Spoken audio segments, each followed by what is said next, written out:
Nothing says happy birthday or congratulations like a beautifully frosted cake.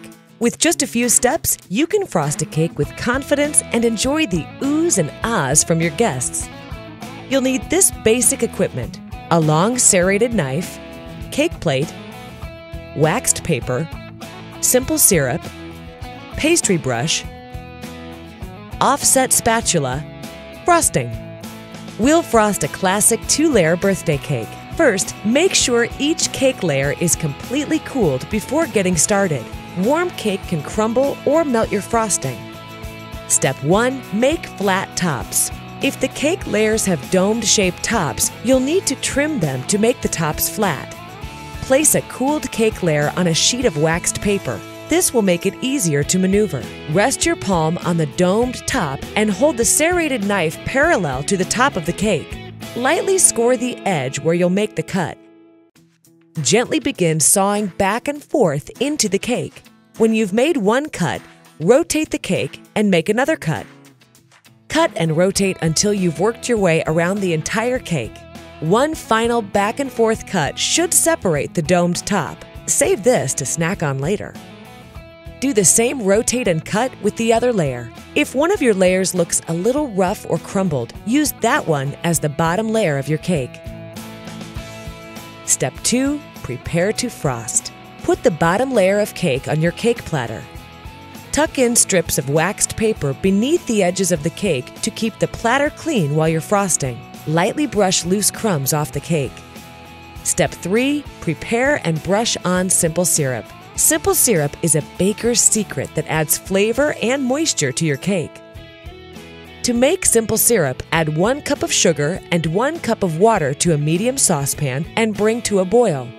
Flavor your syrup if you like with citrus peel, mint leaves, or brandy. Let the syrup cool and strain out any solids before you brush it on the cake. Step 4. Frost, layer, then frost again. Place a large dollop of frosting on the center of your first layer. Spread it evenly to the sides. It doesn't have to be perfectly even because the top cake layer will flatten it out. Carefully place the top layer, cut side down, on top of the frosted layer. Do your best to align the layers. Don't worry if frosting squeezes out the sides. You'll use that later. Brush off any loose crumbs from the top and apply more simple syrup. Step 5. Make the crumb coat and chill out. Spread a thin undercoat of frosting to keep the cake crumbs under control. Bakers call this a crumb coat. Put a small dollop of frosting on top of the cake and smooth it out. Remember, this is a thin undercoat, so don't worry if you can see the cake through the frosting. Next, spread a thin layer of frosting around the sides of the cake. Now you can smooth any frosting that squeezed out from between the layers earlier. Chill the cake in the fridge until the frosting is firm to the touch. If you're in a hurry, pop it in the freezer. Step 6. Add the final coat of frosting. When the first layer of frosting feels firm, it's ready for the final coat. Put a big dollop of frosting on top of the cake and spread first over the top, then down the sides, rotating as you work. Use a gentle swirling motion with your spatula to create a classic fluffy look. Or smooth it out if you're going to pipe on a birthday greeting.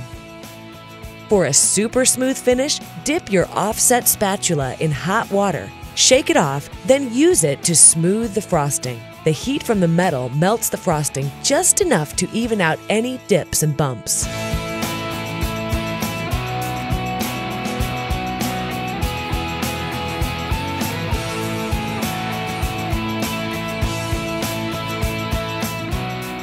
Put the finishing touches on your cake with edible flowers, fruit, chocolate shavings, or sprinkles. When you've finished, carefully pull away the strips of waxed paper and wipe off any spills with a damp paper towel.